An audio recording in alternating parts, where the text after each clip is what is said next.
Hi, Candace. Hi, Dr. Raj. How are you? I'm well. How are you?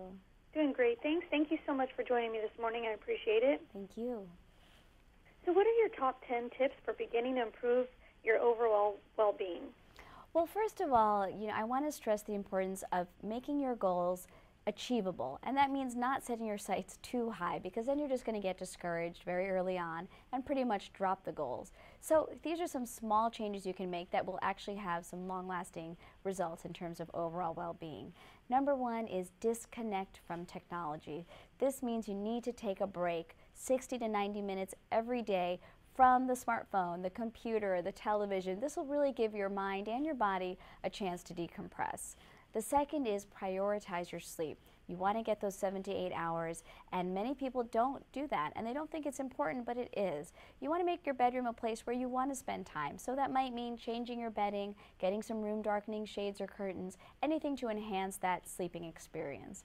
You also want to focus on your oral care. This is an area that's often neglected by people. We do brush our teeth, but what are we brushing with? You want to choose a toothpaste like Colgate Total that'll ensure the health of your gums, enamel, and your overall mouth.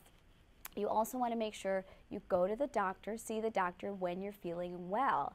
Many of us only go when we're sick or there's an emergency. You really want to go when you're well to be proactive about your health. That means getting checked for your blood pressure, cholesterol, blood sugar, getting any vaccinations you may need, or even getting screening tests like a mammogram or a colonoscopy. So you want to make sure you're getting there even when you're feeling good.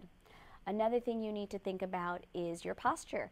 This is some small change you can make while you're sitting at your desk, and many people are seated many hours a day.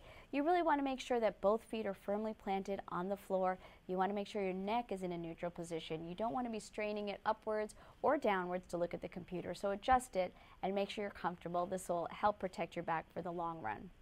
You also want to make sure that there's some stress reduction or relaxation going on in your life every day. I think meditation is a great way to achieve this. 10 to 15 minutes a day. You can learn how to do it online or take a class. It's very simple.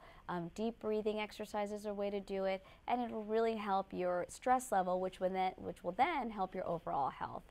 Exercise, of course, is a big thing, but sometimes when people travel, they let that go. You want to keep your exercise routine up. So bringing something small like a jump rope or some resistant bands to keep up the routine while you're in the hotel room is a great idea. And then in terms of your daily life, incorporating exercise, taking the stairs instead of the elevator, parking a few blocks away from work so you have to walk to the office. All these little changes can make a big difference. Sunscreen is an easy one. You want to use it all year round, not just in the summer. Skin cancer is the #1 cancer for both men and women. You want to make sure you're doing that, as well as getting annual checks from your dermatologist. So all these are fairly small changes, but they can actually have a big impact. And how can we stay motivated when our willpower starts to weaken? Well, motivation is difficult, and first of all, understand that you're not alone if you're having those days of a little bit of weakness. First of all, if you do fall off the wagon, maybe you do have a big piece of cake one day and that's not part of your plan, that's okay. Don't get so discouraged that you just throw away the towel. You want to, by the next morning, just be remotivated and start fresh.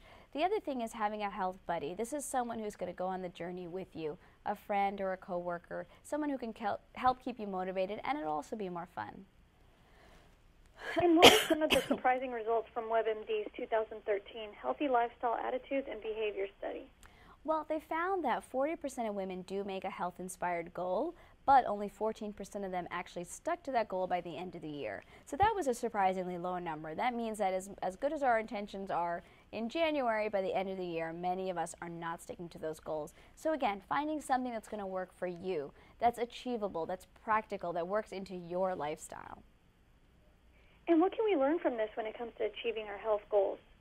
I think we have to learn that, being healthy involves a lot of different areas of your life. It's not just about diet and exercise. And you need to, do this gradually, take it slowly, but focus on it, but don't get discouraged if you fall by the wayside a little bit. Just get right back on the horse.